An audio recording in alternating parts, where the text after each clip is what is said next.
Hello everyone, I'm very glad that you're joining this story. Subscribe, like and comment. Enjoy the story, smile more often. I didn't even get a damn invite. Not a text, not a call. Just a forwarded message from my cousin. Only achievers welcome. Achievers. Like I was some extra in the movie of their lives. Some prop in the background, meant to smile quietly and stay out of the frame. I stared at that message for a long time, longer than I care to admit, the way you stare at a locked door you once thought would swing open for you anytime, no matter what. Growing up, Lauren was always the golden one, the bright shiny penny our parents polished and paraded around for the neighbors to admire. I was just Mike, plain old Mike, the kid who could fix a lawnmower in under 10 minutes, but apparently couldn't fix the fact that he was born second best. There was a time when I believed that if I just worked a little harder, smiled a little wider, stayed a little quieter, I'd be enough. But time and time again, Lauren's spelling bees, piano recitals, and track meets were front and center, while my small wins gathered dust in some forgotten corner of family memory. Maybe it sounds petty now, sitting here telling you this story, but when you're a kid, that kind of thing writes itself into your bones. It becomes the way you see the world. You're either the winner or the loser, the star or the understudy who doesn't even get a line. It wasn't like Lauren was cruel about it. Not back then, anyway. She just basked in it. She bathed in the love, the attention, the way some people sunbathe in June, soaking up every drop and leaving nothing for the rest of us. As we got older, nothing really changed. Lauren went off to college on a full ride, graduated summa cum laude, got a job at some big consulting firm where they give you a Rolex for your 3-year anniversary. Meanwhile, I stayed back in town, picking up odd jobs, fixing engines, volunteering at the rec center, getting to know the kind of people who don't get awards, but damn well should. People who keep the lights on, who fix your brakes, who teach your kid how to throw a baseball. You know, real people. I could live with that. Really, I could. I wasn't jealous. Well, not often. Mostly, I was proud of the life I built, even if nobody sent a Christmas card congratulating me on replacing Mrs. Dunning's water heater in the middle of a snowstorm. But this birthday party, it was different. It wasn't just some oversight or casual brush-off. It was deliberate, intentional. It was her drawing a line in the sand and saying, "You, Mike, you don't belong here." I sat at my kitchen table, an open beer sweating onto the wood, the forwarded message glowing on my phone like a little middle finger. The words kept bouncing around in my skull like angry bees. Only achievers welcome. Only achievers. Like success was some goddamn ticket to family, and I'd shown up empty-handed. The thing is, I wasn't even sure what achievement meant to her anymore. Was it money? A house with granite countertops? Was it a job title long enough to need 2 business cards? Was it the number of people who clapped when you walked into a room? If so, I guess I didn't make the cut. I didn't have a sparkling career or a shiny family with 3 photogenic kids in matching sweaters. I didn't have a Tesla or a timeshare or a retirement fund fat enough to choke a horse. What I had was smaller, quieter. I had people in town who trusted me. I had kids who ran up to me at the rec center yelling, "Coach Mike." Like I was somebody. I had my dog, Rusty, who thought I hung the moon. I had late nights fixing Mrs. Dunning's plumbing so she wouldn't freeze in her own damn home.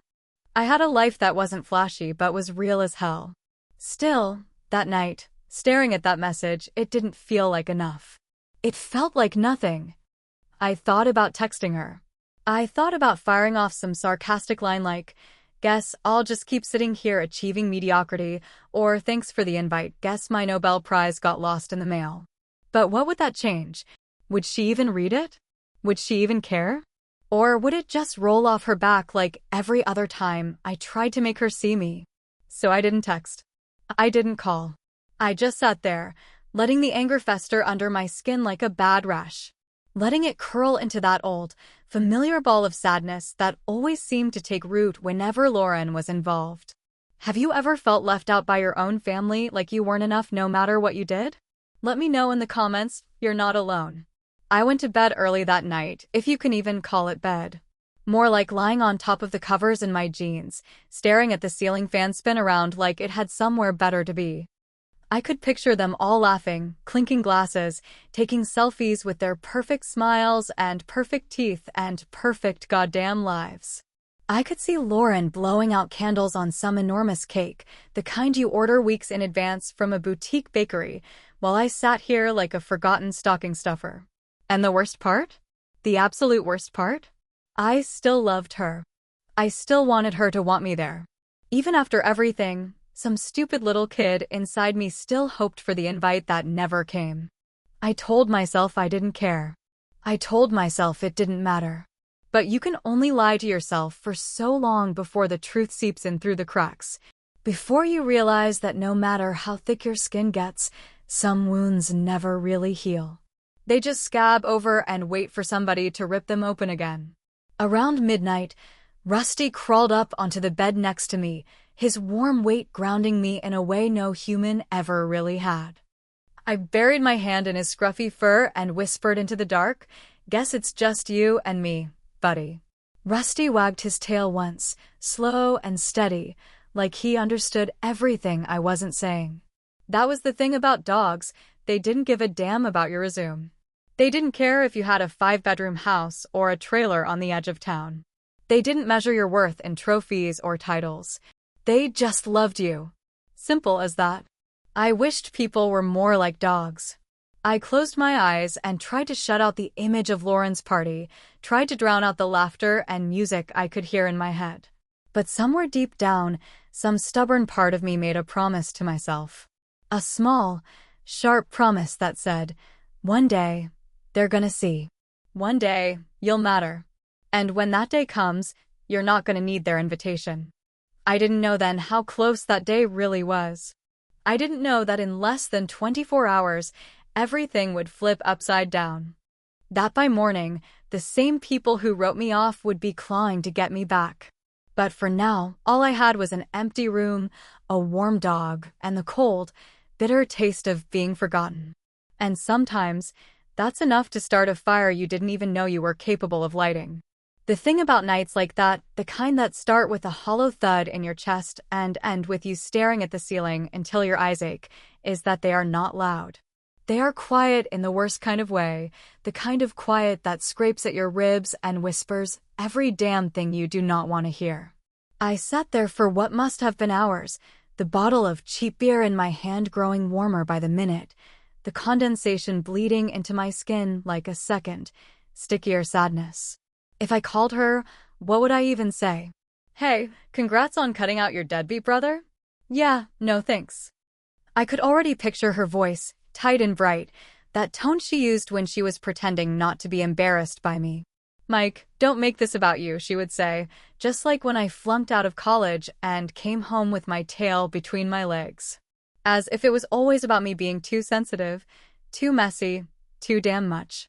I flipped through my phone anyway, the glow of the screen a pathetic lighthouse in the dark, hoping maybe I would find something, a message, a missed call, a scrap of proof that someone remembered I existed. Nothing but a few spam texts and a weather alert warning of rain tomorrow. Funny how even the sky seemed to be gearing up to piss on me.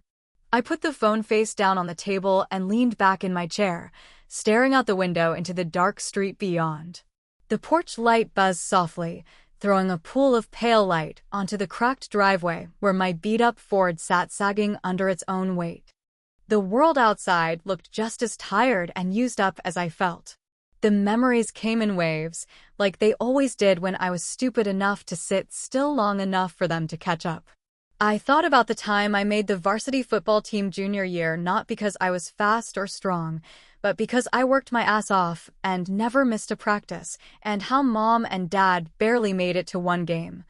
Always too busy driving Lauren to another important thing.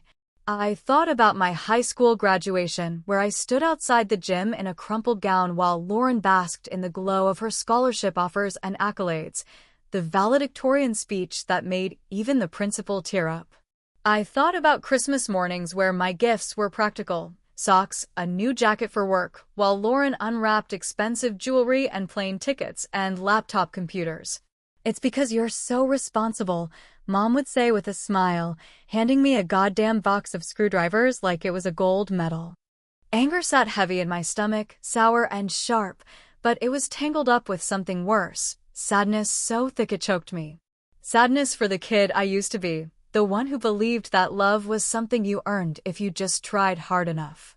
I got up and paced the room, Rusty's eyes following me from the couch. He thumped his tail once, but didn't move, smart enough to know when a man needed space to stew in his own damn misery. My boots hit the floor with a heavy sound, like drums beating out the rhythm of all the things I wanted to say and never could. At one point, I grabbed the phone again, thumb hovering over Lauren's name. I could call her. I could say all the things I had bottled up over the years, pour them out like poison and let her choke on them. I could tell her how it felt to be invisible, to be the brother who was never quite enough, not shiny enough, not smart enough, not successful enough. But I didn't, because deep down I knew it wouldn't change a damn thing. She would apologize, sure, but it would be the kind of apology people give when they want you to stop making them uncomfortable, not because they actually feel sorry. She would smile that tight smile and say she didn't mean it like that, and I would nod and swallow it down like I had every other time. I set the phone down again, this time harder than necessary, the thud echoing in the empty room.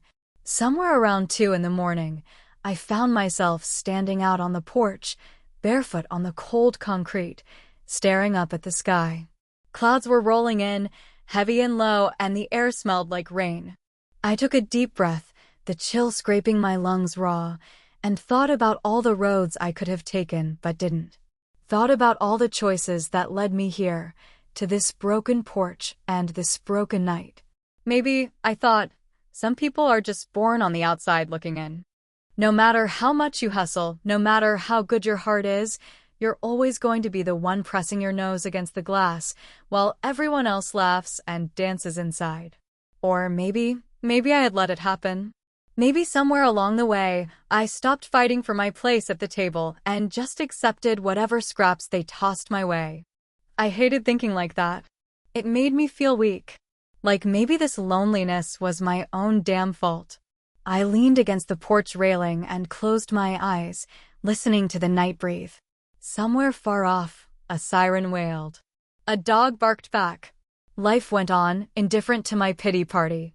Eventually, Rusty nudged open the door with his nose and padded out to stand beside me. I reached down and scratched behind his ears, grateful for the quiet, steady presence of someone, who didn't give a damn whether I had achieved anything more than surviving another lousy day. "You're a good boy," I said, my voice rough in the cold air. "Better company than most." Rusty leaned into my leg, warm and solid and real. And for a moment, the knot in my chest loosened just a little. I stayed out there until the rain started, fat drops spattering the concrete and soaking through my t-shirt. I let it. I figured maybe the sky had the right idea sometimes. You just have to let yourself get a little wet and a little cold to wash off the crap the world dumps on you. When I finally went back inside, dripping and shivering, I didn't bother drying off.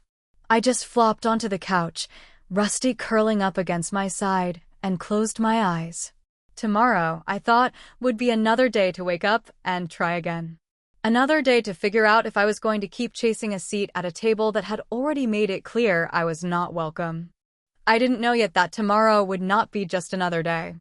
I didn't know that tomorrow the world would flip itself inside out, and that the same people who shut me out would be the ones pounding on my door, desperate to be let back in. But for now, I just listened to the rain hammer the roof and let myself drift into sleep, still soaked, still bruised, but not broken. Not yet. There is a kind of tired that no amount of coffee or sleeping in can fix, the kind of bone-deep exhaustion that settles in after you have spent too many nights wrestling with old ghosts, and that night, I was swimming in it so heavy it felt like another weight strapped to my chest. After the rain had tapered off into a soft mist against the windows and Rusty was snoring beside me, I found myself wide awake again, flipping through television channels just to drown out the noise inside my own head. I was not really watching anything, not really seeing the flashing images or hearing the canned laughter, just letting the sound fill the spaces where loneliness had dug itself in deep. The clock on the wall blinked a tired 10 o'clock when my thumb paused on Channel 7, a local news station most people forgot existed until a tornado touched down or some kid set a record selling Girl Scout cookies. I almost kept scrolling, almost skipped right over it like every other meaningless broadcast, but something in the anchor's voice snagged me, the kind of slight, reverent tone people use when they are about to say something that actually matters. I looked up, more out of habit than real curiosity, and there it was, my own damn face filling the screen, slightly off-center and squinting under two bright fluorescent lights. I blinked once, twice, thinking maybe the exhaustion had finally gotten to me, maybe I was hallucinating or dreaming some weird half-memory, but no, there it was again, my name in big white letters under the headline honoring everyday heroes. I dropped my beer right there on the carpet, the bottle bouncing once and spilling a dark stain that spread like blood across the beige fibers, but I did not even notice right away. I just sat there, frozen, watching the video package roll out like a highlight reel from some stranger's life. The footage showed me standing awkwardly at a podium in the community center gymnasium, wearing my one decent button-down shirt and holding a cheap plastic award shaped like a flame. I had forgotten all about that ceremony, forgotten the woman from the Parks and Rec department who had nominated me months ago after hearing about the work I did fixing up the old ball field for the kids, organizing free maintenance workshops for low-income families, spending weekends cleaning up the riverbank when nobody else bothered to lift a finger. At the time, it had seemed like a small, almost embarrassing gesture, something polite to smile through before going home to the real work that never got televised. But here it was now, bigger than life, being broadcast across the whole damn county while I sat, unshowered and heartbroken on a sagging couch. The news anchor, a woman with two white teeth and hair sprayed into an architectural marvel, spoke with real warmth as she rattled off a list of the recipients. Mike Carter, she said, has spent the last 10 years quietly transforming his community, often funding projects out of his own pocket, asking for nothing in return. Tonight, we honor him and others like him who remind us what real heroism looks like. Real heroism. I let those words settle in my chest, foreign and heavy and uncomfortable, like trying on a suit that almost fits, but not quite. For years, I had been invisible in my own damn family, overlooked, underestimated, written off like an afterthought, and yet here was someone who did not owe me a damn thing, saying the exact words I had wanted to hear my entire life. The camera cut to clips of the kids from the rec center laughing, of old Mr. Ramirez tipping his hat at the camera in thanks, of Mrs. Dunning standing on her porch with tears in her eyes, talking about how she would have frozen last winter if it were not for me fixing her furnace at midnight.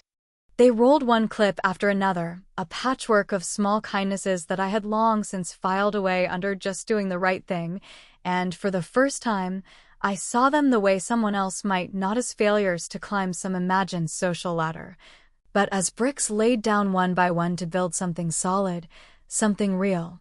I sat there with my hands dangling uselessly between my knees, not sure if I wanted to laugh or cry or punch a hole through the drywall. Rusty stirred at my feet and nudged my shin with his nose, sensing the shift in the air the way only dogs can, but I barely noticed. My mind was racing ahead, already picturing how this would land, how the people who had ignored me, pitted me, brushed me off, would react once they saw it. I could already imagine Lauren's tight smile faltering, her hand pausing in mid-toast, the room of so-called achievers exchanging confused glances. I could see my parents sitting back in their matching recliners, squinting at the TV as if they had never really looked at me before. I could feel the burn of validation rising up in my chest, sweet and sour all at once. For a second, I thought about calling Lauren right then and there, thought about saying, "Hey, you watching Channel 7?" and letting the silence that followed speak louder than anything else ever could. But I didn't. Not yet. Because somehow it was better to let it hang there, unspoken, a truth too big to be boxed into a single phone call. Instead, I sat back, wiped my palms on my jeans, and just watched. Watched the town that had become my accidental family celebrate someone who looked a hell of a lot like me. Watched the credits roll past in a soft blur, the anchor signing off with one final line that stuck to my ribs long after the screen faded to a detergent commercial. Sometimes, she said, her voice dipping into something almost tender, the quietest heroes have the loudest impact. The screen went black, and for a long minute, the only sound in the house was the soft hum of the refrigerator and Rusty's rhythmic breathing. I sat there, feeling the tremble in my hands, feeling the world tilt ever so slightly, like maybe, just maybe, the rules of the game had changed. Maybe, for once in my life, it was not me who needed to fight for a seat at their table. Maybe it was their turn to realize they had lost something worth keeping. I stood up slowly, my knees popping, and crossed the room to grab a towel for the spilled beer. As I blotted the stain, a strange kind of laughter bubbled up in my throat, raw and unexpected, and for the first time in what felt like forever, I did not try to swallow it down. Because I knew something then, something I had only ever hoped to be true before. They needed me more than I ever needed them. And tomorrow, the reckoning would begin. There is something about the way a phone lights up in the dead of night that feels almost predatory, like a vulture circling overhead after you have finally stopped struggling, and by the time the first buzz rattled against the cheap veneer of my coffee table, I already knew what it was going to be about. I did not even have to look. Some part of me, the part that had been wounded and hardened over years of being second best, already knew the tide had turned while I was still wiping beer off the carpet and trying to figure out what the hell to do with the sudden weight of being seen. Funny how my worth tripled overnight. Funny how regret tastes different when it's forced down your throat. The first missed call came from my mother, of all people, her number flashing twice before giving up. Then my phone buzzed again, a text this time, a short and shaky, "Hey Mike, can we talk?" Like we had just fought over what movie to rent, not whether or not I was family enough to invite to a goddamn birthday party. I stared at the screen, heart pounding with something that was not quite anger and not quite satisfaction either, a messy hybrid that twisted my gut and made me wonder if revenge ever really tasted as sweet as they said it would. Rusty snored on, oblivious, while my phone lit up again and again. A steady staccato rhythm of guilt and panic and too late apologies trying to claw their way into my peace. Lauren's name popped up around 2:30 in the morning, her call lasting only 4 rings before dropping into the black hole of missed opportunities. No voicemail, of course. Not at first. It took her another 3 tries and probably a glass or 2 of wine before she finally cracked enough to leave one. The voicemail was pathetic in that special way only guilt can produce, full of long silences and awkward throat clearing, her voice higher than usual, brittle around the edges. "Hey Mike," she said, dragging out my name like it hurt her teeth to say it. We saw you on the news tonight, and, wow. I mean, that's amazing. Really amazing. I guess maybe we underestimated you a little. A little." That phrase hit me like a slap. She paused again, and in the background, I heard the faint clink of ice in a glass, a whisper of someone, probably her husband, Greg, prompting her with a furious whisper I could not make out. Anyway, she rushed on, "We're having brunch tomorrow at Mom and Dad's. It'd mean a lot if you came. Everyone will be there. We'd love to celebrate you too. Celebrate me." Like slapping a Band-Aid on a bullet wound. I tossed the phone onto the couch beside me and leaned back, closing my eyes against the rising tide of bitter laughter that threatened to spill out. It was almost too much, the way they pivoted, the way their perfect little narrative crumbled the second someone else shined a light on what they had refused to see for decades. It was almost funny if it hadn't hurt so goddamn much. By the time the sun started dragging itself up over the horizon, bleeding pale light through the dirty window blinds, I had a dozen missed calls, a dozen texts, a half-dozen voicemails from people I had not heard from in months. Cousins who always meant to catch up, aunts who never remembered my birthday but suddenly wanted to grab coffee sometime, even my old man, whose last real conversation with me had been at a Thanksgiving dinner 3 years ago when he asked if I ever thought about getting a real job. Now he was leaving me a voicemail that started with, "Son, I just want you to know how proud we are," and ended with a heavy, shaky breath like he had just lifted something too heavy and was not sure he could hold it. I sat there listening to each message, one after another, letting them pile up inside me until it felt like my skin could not stretch wide enough to contain it all. Regret, shame, pride, anger, love, all tangled together in a knot I did not know how to untangle. The thing that stuck with me the most, though, was not what they said. It was what they didn't. Not one person said, "I'm sorry for not believing in you." Not one person said, "We were wrong." They said they were proud. They said they wanted to celebrate. But none of them could quite choke out the truth that they had spent years making me feel small, and only now that someone else had deemed me worthy were they scrambling to pull me back into the fold. Rusty finally stirred, his big head thudding against my knee, and I scratched behind his ears absently, still staring at the blinking notifications on my phone like they might catch fire if I looked away too long. He yawned, a slow, lazy gesture that somehow managed to be more honest than anything I had heard from my family in years. I thought about calling Lauren back. Thought about telling her exactly where she could shove her brunch invitation and how many bites she could take before choking on her own hypocrisy. But the truth was, part of me still wanted to go.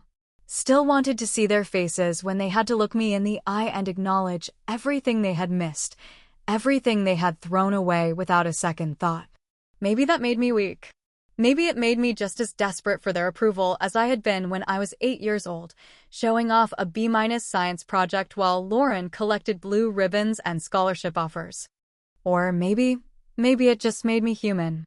I pocketed the phone and stood up, my body stiff and sore from a night spent wrestling with memories and anger and the faint, dangerous pull of hope. The day ahead stretched out like a battlefield, and I knew I had a choice to make.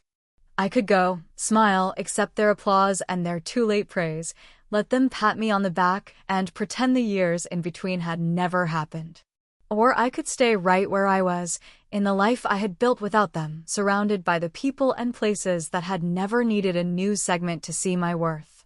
Either way, the phone kept buzzing, desperate and relentless, like a reminder that once you let people know you exist, you cannot ever be invisible again. And maybe, just maybe, that was the real victory.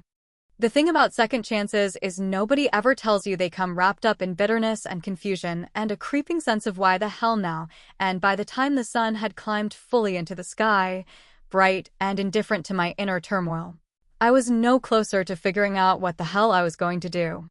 I paced the house like a caged animal, the phone burning a hole in my pocket with all its unanswered calls and blinking messages, each one a small grenade waiting to go off if I even glanced at it too long.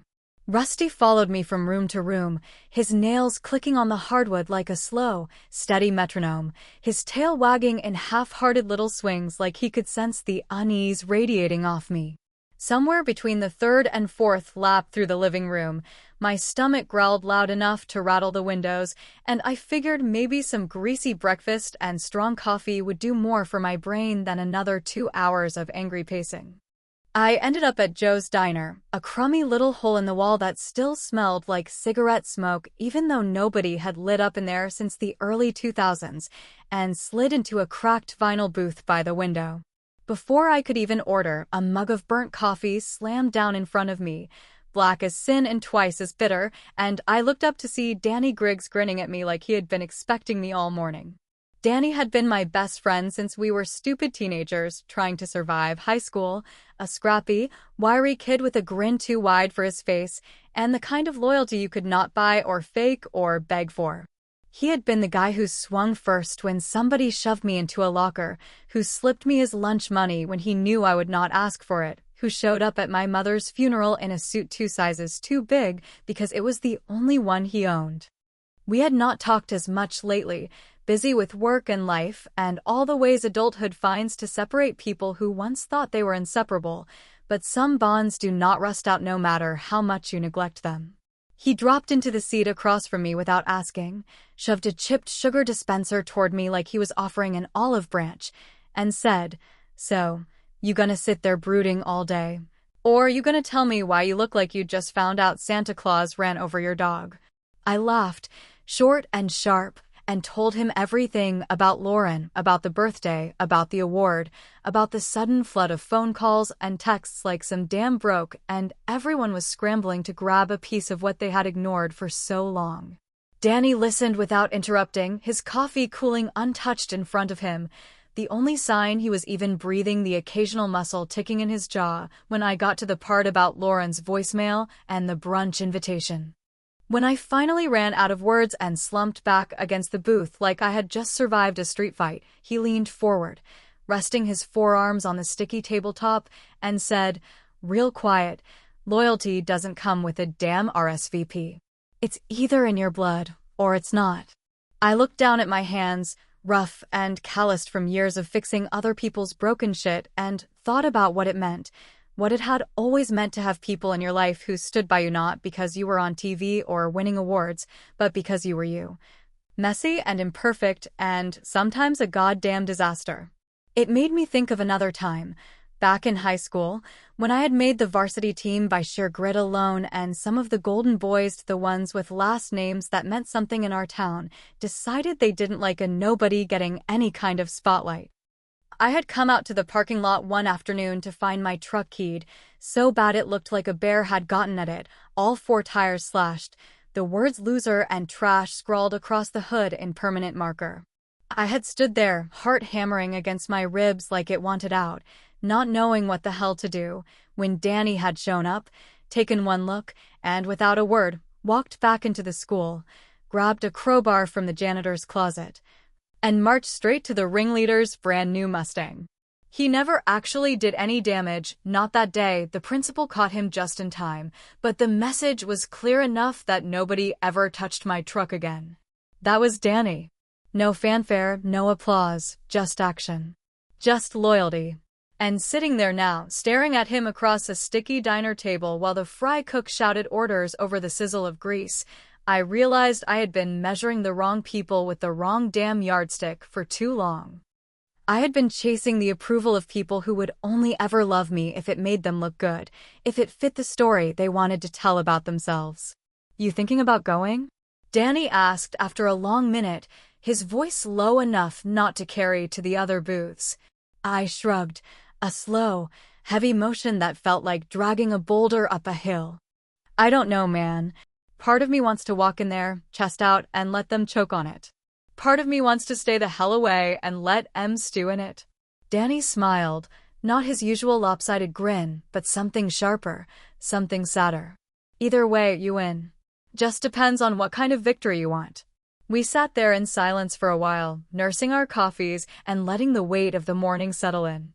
Outside, the town carried on, trucks rumbling down the main drag, kids on bikes weaving between parked cars, the world turning indifferent to the small, private wars raging in men's hearts. When I finally left Joe's, the brunch invite still sat like a rock in my gut, heavy and uncomfortable, but at least now I knew it for what it was. Not an olive branch. Not a real apology. Just a bandage slapped over a wound they did not want to admit they caused. Second chances, it turned out, tasted a hell of a lot more like ash than forgiveness. And I was not sure yet if I was ready to sit at their table just because they finally realized they had a seat missing. By the time Lauren finally worked up the nerve to call again, it was well past noon, and the heat outside had begun to crawl in through every crack and crevice of my old house, making the air thick enough to chew. I let the phone ring twice before I answered it, not because I was feeling generous, but because some part of me was sick of hiding, sick of pretending that the ball was not already in my court, that I did not hold all the damn cards for once in my life. "Mike," she said, her voice just a little too bright, the way someone talks when they are desperate to pretend everything is fine, but know damn well it is not. I could picture her standing in her fancy kitchen, phone tucked between her shoulder and ear, hands busy with something meaningless just to avoid admitting she was scared. Maybe she was slicing strawberries for that big family brunch she kept dangling in front of me like a prize. Maybe she was pacing in circles over a floor so clean you could eat off it. But whatever she was doing, she sure as hell wasn't facing me head-on.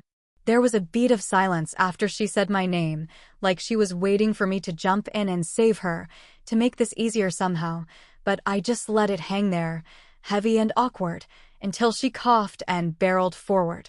I just wanted to reach out again, she said, and I could hear the tightness in her throat, the way every word was being squeezed out against her better instincts. We're all getting together at Mom and Dad's today, kind of a post-birthday thing. You know, brunch, just family, real casual. We'd love for you to come. Everyone wants to see you, Mike. Especially after everything last night. You're kind of a celebrity now. Brunch. Like patching up years of wounds could be handled over cold eggs and fake-ass smiles. I stared out the window at the street beyond, the heat making the air ripple above the asphalt like some mirage you would be a fool to chase, and wondered how the hell she could say that with a straight face. Celebrity. As if 20 minutes of local TV airtime made me suddenly worth their attention, made me suddenly good enough to occupy a chair at the same table where I had been unwanted just yesterday. I thought about the way she had looked right through me at family gatherings, the way she had always introduced me to her friends with a strained, "This is my brother, Mike," like she was handing them a used car she did not want to admit she once owned. I thought about all the times she had laughed a little too loud at my expense, all the jokes that were not jokes at all the times she had chosen convenience over loyalty and left me twisting in the wind. And now she wanted brunch. "Mike?" she said again when I did not answer, the false brightness in her voice cracking just a little around the edges. "I don't know, Lauren," I said finally, keeping my voice even because I knew how much she hated it when she couldn't read me. "Kinda busy today." There was a beat, then another, then the sound of her breath rushing out, fast and sharp. "Look, I know things haven't always been perfect," she said, choosing her words like someone tiptoeing through a minefield, "but we're family. We should stick together. And we're proud of you, Mike. Really. What you did, all that community stuff, it's amazing. You deserve to be celebrated."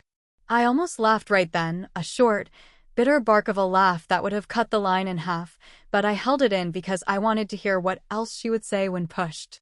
I wanted to know just how far she was willing to go to convince herself she was the good guy in this story. "You didn't think that yesterday," I said, and the words came out soft, almost lazy, but they hit their mark hard enough to leave a bruise.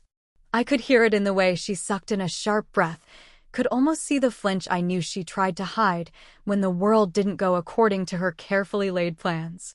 "That wasn't about you," she said quickly, too quickly, and then, realizing how bad it sounded, she stumbled on. "I mean, it wasn't personal. It was just, we were trying to keep it small, you know? Focused on achievements. Achievements. Like my whole damn life had been some science fair project that didn't place." "I see," I said, and even I was surprised at how cold I sounded, how detached, like I had finally stepped far enough away from the wreckage to see it for what it was, a pile of old wood and splinters and broken promises, never sturdy enough to stand. "We made a mistake," she said then, and for the first time, there was something real in her voice, something raw and unpracticed and terrified. "Please, Mike. Come. Let's fix this." I wanted to believe her. God help me, I wanted to believe that somewhere under all the polish and the privilege and the pretty lies, there was a sister who remembered what it meant to stand shoulder to shoulder with someone, not above them. But wanting something doesn't make it true. "I'll think about it," I said finally, because I needed to hear myself say it out loud, needed to feel the weight of it settle in the space between us. "Okay," she said, relief flooding her voice so fast and thick it was almost disgusting. "Okay, great. We'll be here. Whenever you're ready." She hung up before I could change my mind, and I sat there for a long while afterward, the dead phone still pressed against my ear, listening to the silence she left behind. I could see it all playing out already, the stiff hugs, the overcompensating smiles, The way they would all clink glasses and pretend that none of it had happened, that I had not been made to feel like a ghost at my own family's table for years.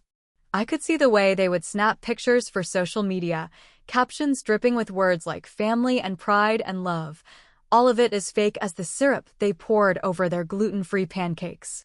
I knew if I went, it would not be for them. It would not even really be for me. It would be for the kid I used to be, the kid who had waited in the bleachers, in the shadows, at the edges, hoping for someone to call his name. And maybe, just maybe, it would be for the man I had become, the one who finally realized that being invited to a table where you had always been unwelcome wasn't the prize he thought it was. Sometimes, you don't need their olive branch. Sometimes, you're better off planting your own damn tree. There are moments in life that feel louder than they have any right to be, moments that stretch out and hum in your bones, vibrating with all the choices you have ever made and all the ones still waiting to be made. And that morning as I stood by my front window, watching the sun burn off the last of the mist clinging to the street, I realized I was standing dead center in one of those moments.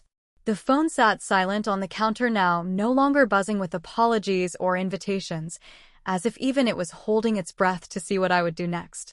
It's funny, sometimes the biggest wins are the ones nobody claps for.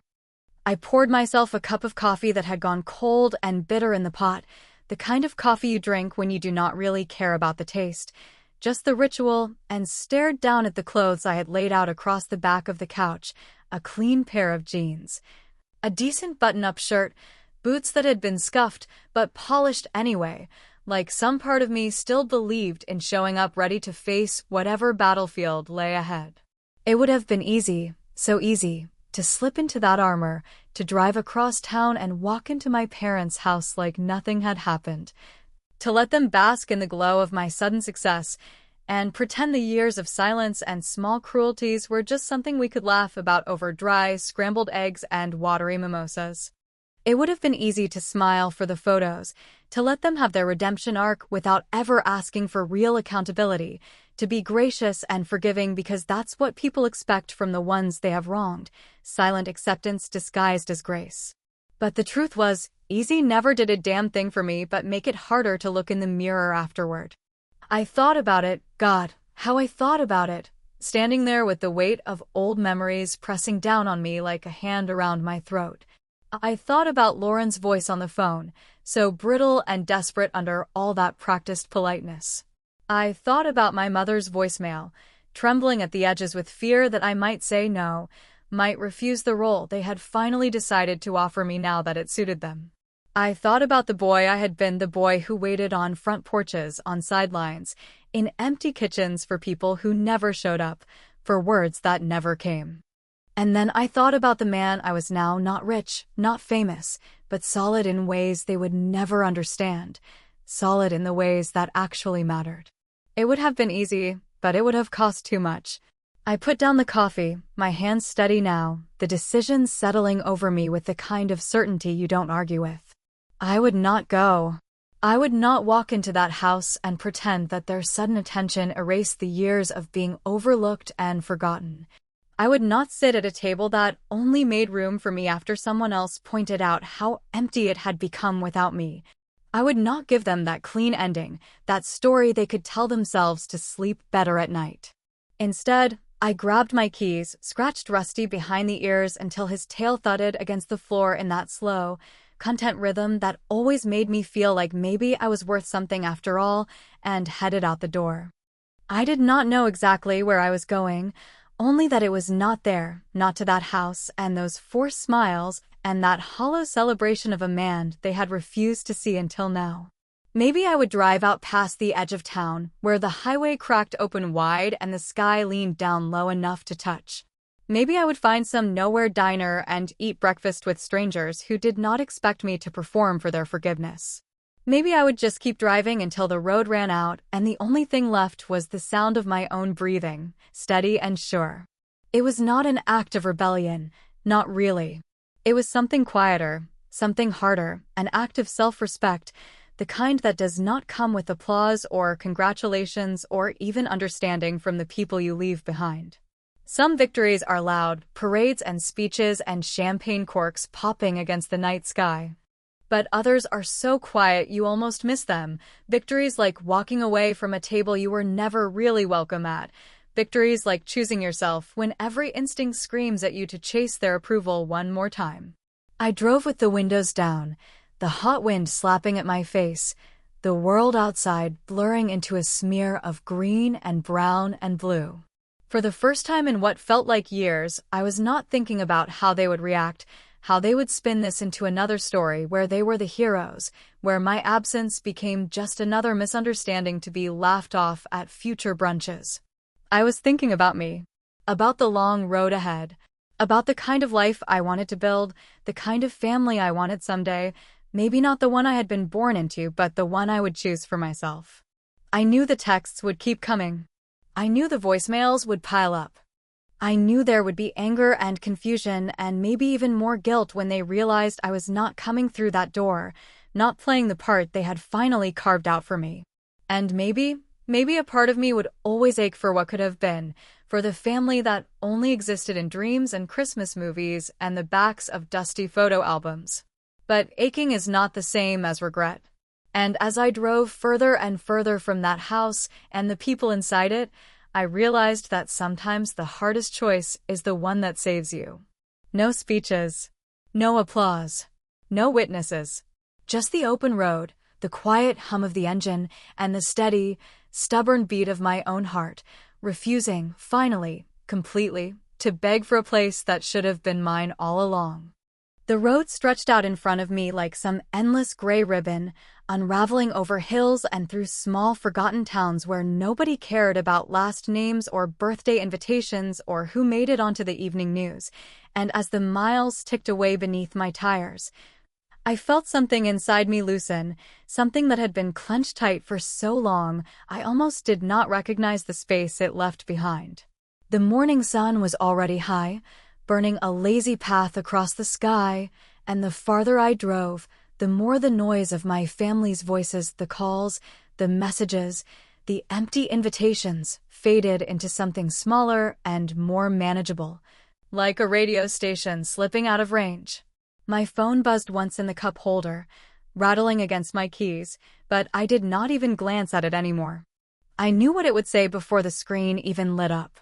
Lauren, probably, trying one more time to reel me back in, to patch the hole my absence would leave at their little gathering, to smooth it all over with promises of fresh starts and new beginnings wrapped in the stale paper of old habits they had no real intention of breaking.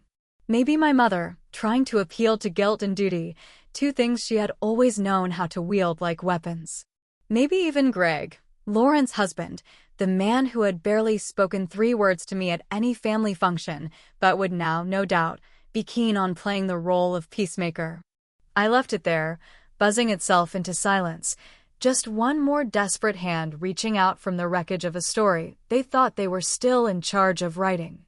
The highway curved east toward the river, and without really thinking about it, I took the exit and pulled off onto one of the narrow backroads that snaked down through the woods, the trees arching overhead like old friends leaning in to shield me from the world I had left behind. The air smelled like damp earth and cut grass, and something sweeter I could not quite name, something that reminded me of summers when the only thing I had to worry about was whether my fishing line would get tangled before I caught anything worth bragging about. I parked the truck at the edge of a faded trailhead, rusted signs warning about deer crossings and seasonal flooding, and sat there for a minute, engine ticking as it cooled, hands resting on the steering wheel like I was waiting for permission to move. No one would find me out here unless I wanted to be found. No brunch tables dressed in stiff white linens, no awkward hugs and brittle smiles, no forced apologies delivered with a side of scrambled eggs and lukewarm coffee. Just me, just the woods, just the steady, relentless quiet of a world that did not give a damn about family politics or overdue apologies. I grabbed Rusty's leash from the back seat, not because he needed it. He was better behaved than most people I knew, but because it felt good to have something solid to hold onto. Together we started down the trail, the dirt soft under our boots and paws, the canopy above breaking the sunlight into shards of gold and shadow. I let him lead the way, his nose twitching as he caught scents only he understood, his tail a steady pendulum that matched the beat of my heart slowly finding its own rhythm again. As we walked, I thought about everything I was leaving behind, not just the brunch, not just the party, but the years of trying to be enough, trying to fit myself into a mold that had never been made for me in the first place. I thought about the boy who waited by the phone on birthdays, the teenager who taped up a cracked football trophy and pretended not to notice nobody showed up for his games. The man who spent too many nights wondering what he could have done differently to earn a seat at a table that had always been missing a chair for him. I thought about how easy it would have been to go back, to accept their too-late recognition like it was some kind of prize instead of the consolation it really was. And I thought about how much harder, how much braver it was to walk away with nothing but my own damn dignity intact. Around a bend in the trail, the trees opened up into a clearing where the river widened into a slow, lazy curve, the water catching the sunlight and throwing it back in a million glittering fragments. I sat down on a fallen log, Rusty flopping beside me with a contented sigh, and for the first time in what felt like years, I let myself just be, no past clawing at my back, no future demanding explanations, just the steady, grounding now. My phone buzzed again in my pocket, one last stubborn plea that I finally pulled out and looked at, more out of curiosity than anything else. A string of texts lined the screen, Lauren's name over and over again, messages piling up like driftwood against a dam. Where are you? Everyone's asking about you. Please come. Please. I stared at the words, so simple and so weighted, and felt the familiar ache stir somewhere deep inside, the ache that still wanted to believe family could be more than blood and obligation. But then I thought about the silence that had greeted all my past efforts, the cold shoulders and backhanded compliments, the invisible lines drawn between achievers and afterthoughts. I turned the phone off and tucked it back into my pocket, the weight of it suddenly insignificant. The wind shifted, carrying the scent of rain on the way, and I tipped my head back to the sky, feeling the first cool drops splatter against my face. Rusty thumped his tail once against the dirt, as if to say, "Yeah, this is it. This is right." I whispered it to the trees, to the river, to myself. Sometimes, not showing up is the loudest thing you'll ever say. And then I stood, brushing dirt from my jeans, and we headed deeper into the woods, away from the buzzing phone and the hollow promises and the people who only learned to love me once someone else told them I was worth loving. Maybe they would sit around that table today, plates half filled and glasses half empty, telling themselves whatever story made it easier to sleep at night. Maybe they would frame my absence as bitterness, as stubbornness, as immaturity. Or maybe, just maybe, they would feel it, that missing piece, that empty chair they could not quite explain away, and wonder if this time the silence was not an act of defiance, but a declaration of something stronger. Something they could not fix with brunch or banners or applause. Something they had never really understood at all.